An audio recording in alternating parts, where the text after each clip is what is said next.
SAT Math Lesson 2 is all about the laws of exponents.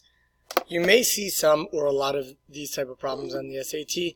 You'll see more on the ACT, but it's never bad to review this before we go further into SAT stuff. So this does relate to Heart of Algebra 1, which is create, solve, or interpret linear expressions, right? So let's get to it. Exponents. What is an exponent? An exponent is a number that says how many times to multiply a base by itself. So anytime we have an exponent, we have some base raised to some exponent, or sometimes you'll see the word power. And what that exponent tells you is how many times to multiply the base by itself. So if I had 3 to the 4th power, the 4 tells me to multiply 3 by itself 4 times. Now there are a few laws that you've learned over probably since 6th grade that we can use to simplify these expressions. So the first one is when we multiply same bases. The shortcut to combining these is write it as one single base and then add the exponents. So here when I'm doing x to the 3rd times x to the 4th, I write it as one single base x, and then I'm going to add the 3 and the 4.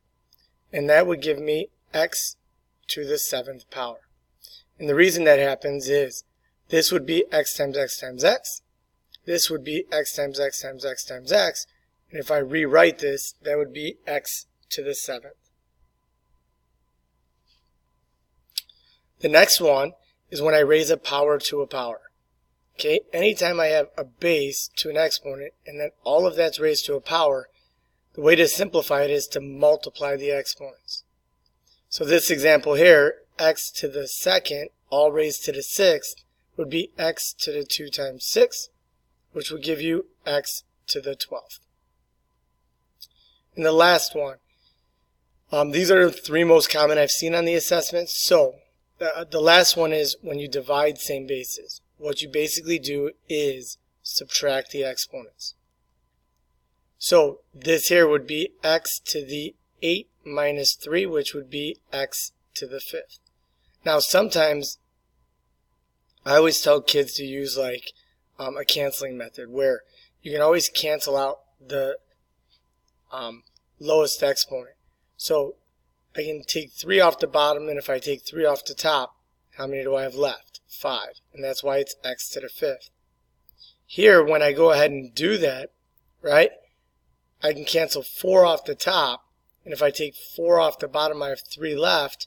So I have none left up top, so I'm going to put 1 over x to the 3rd.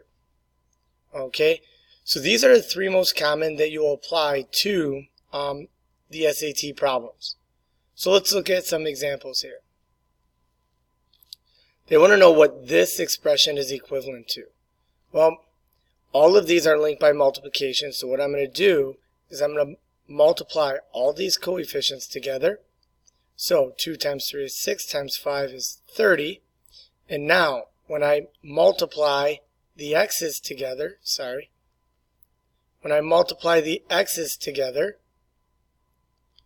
that would give me x to the 2nd plus 2 plus 2. It's going to give me x to the 6th. And then when I do y to the 2nd times y, it would be y to the 2 plus 1, which is y to the 3rd. And if I compare these answers, right away, you'll see it's letter C. The next one, again, these two terms are linked by multiplication. So 4 times 5 is going to give me 20. A to the 3rd times a to the 8th would be a to the 3 plus 8, which would give me 20a to the 11th, letter D. Do not see 4 and 5 and go and chase the 9 right away. Okay, so next one. If I look, 5 times 2 times 3, that's going to give me 30. And then when I do the x's,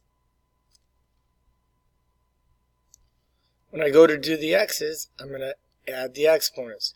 So 3 plus 1 plus 1 is going to give me x to the 5th. And then you have y times y squared would give me y to the 3rd, which is letter J. Okay? Now this is a type of problem that might mess students up. Remember, anytime we're dealing with laws of exponents or when you can cancel, you must be linked by multiplication in the numerator and denominator. So right away when it says for all positive integers a, b, and c, don't let this mess you up. They're just saying integers are, your positive and negative counting numbers. When they say positive integers, you're using your positive counting numbers. So a, b, and c can only be positive counting numbers. Which of the following is equivalent to a over c? So which one of these simplifies to a over c? Well, as soon as you look at a numerator and denominator and you see things linked by addition or subtraction, get rid of them, right? So I'm left with these. Now I'm looking to cancel anything in the numerator with anything in the denominator. So right away, a and c cannot cancel, a and b cannot cancel, b and c cannot cancel, but the b's can cancel out here. And if I cancel out those b's, I'm left with a over c. So right away, I'm thinking letter A, but I should check.